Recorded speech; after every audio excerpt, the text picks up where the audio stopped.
What's up, superstars? Welcome back to Star Mia, where you are the star of your own show. And today I have a very special guest.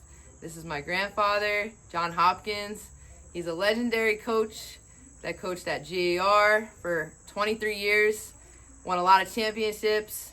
So today I'm going to give him a little interview to find out more on what his secrets were to success. So give us a little feedback on your journey and how you got to coach and your stats on what you've won and any insight that you may have to help people that may be interested in being a coach or a player or just becoming better. Okay, I played basketball in high school for my father. Then when I started teaching in Wilkes-Barre, there was a local coach by the name of Jimmy Atherton. He started coaching in West Pittston. He's an excellent coach. He transferred to Coughlin where I was teaching. Okay. So I said, why? I asked him, I said, if you need a JV coach, I'm interested. He said, I got one for the first year. And then he told me, it's a lot of work. He explained to me, it's not, you just show up and throw the ball out.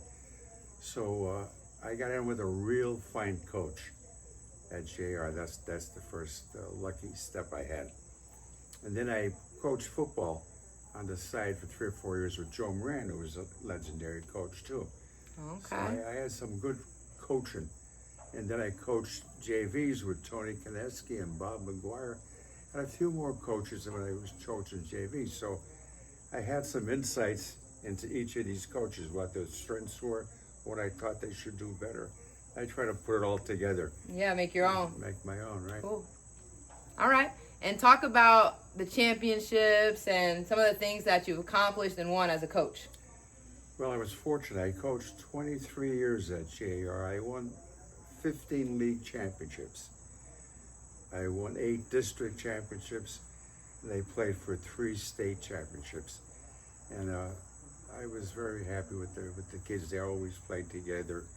They always played defense. They were easy to coach, I should say. They weren't a hard group of kids to coach. And I always told them I'll try to do my best to play the best players, and sometimes I may not be doing it right, but I'll pick it up, I'll get it.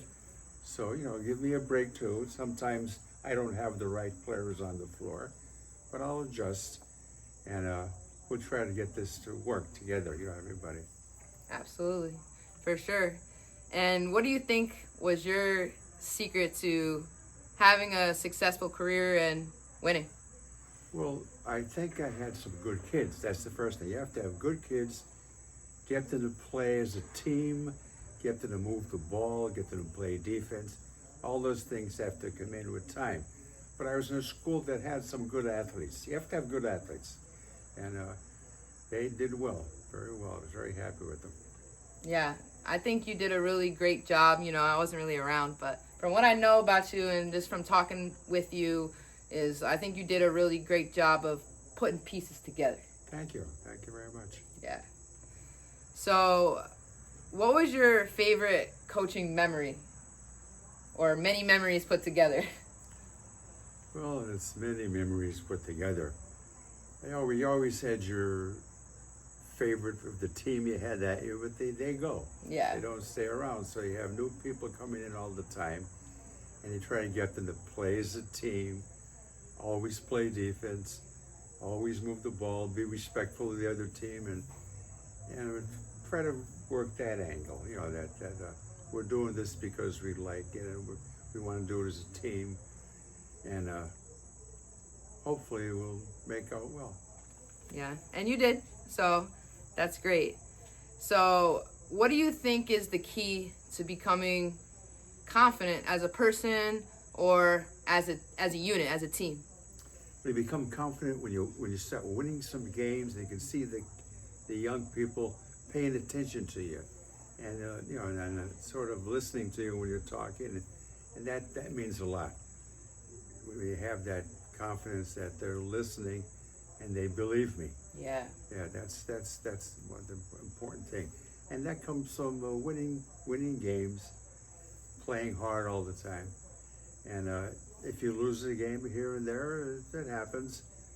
And just try our best at all times. Absolutely. I think it's too what you did really was like build a culture. You built a culture and they all believed in it. Right, and right. Y'all did it together. Right. You need a lot of pieces in basketball. You can't have one person, so. Right, and the parents, I didn't have problems with the parents. A couple over the 23 years. A few, that's about it. I didn't have the people constantly, second guessing me and talking me on your back and everything. But it helps to win. If you win, no one listens to them. There you go. All right. Key is winning. So what would you say was your favorite offense? And if it's not a set, I mean, it can also be kind of like a transition. Well, we try to run. Yeah, transition. If it's there. If it's not there, we have to have a secondary defense we run into. We had some offenses, we just go right into them. We didn't have to holler out names and stuff like that. They just knew. It's automatic. Automatic, Whoa. right? Yeah. Okay. We got the ball. We went. Who had right lane? Who had left lane? Who had the trailer? Who was down the court first? And we rotated from there into our offense. It was like a motion, like an ongoing transition. Transition offense. Mm-hmm. It was pre set up pre. Yeah, so it was kind of just like a motion where they kind of like unconsciously kind of knew where to go automatically and react to where the defense was. Right. That's how it should be. In my opinion, I think it should be like that. You have reads, you have options, and then you play. Right. All right, cool. And what would you say was your like favorite defense? Well, you have to be able to play man to man.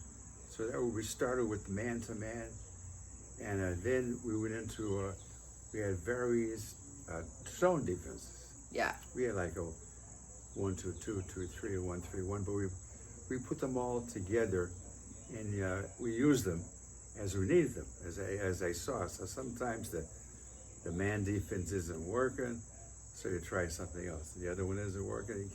I used to have multiple defenses, but you have to be able to play man. If you can't play man to man, you're in trouble in the long run. Yeah, I agree. So you threw in different defenses depending on who you're playing and the situation, like if you wanted to like throw someone off or something. Right. We had a full court defense, 3/4, half court, and we just had names on them. Mm-hmm. Yeah. Okay. What was your overall, if you had to say, like your overall main strategy? And because some people, like some teams, they like to shoot 3-pointers. Some people like to run. Some people like are really only good because of defense. Like, what do you think was your overall strategy? Well, we used to always scout the other team, and sometimes you played a different defense toward the team, what they did. Sometimes you didn't start with your best defense. Otherwise, sometimes you started full court best defense. Mm-hmm. Depending on the team you were playing and how you thought you could play them. Everything isn't the same. And you have to change. I don't think you can just play one defense and that's it.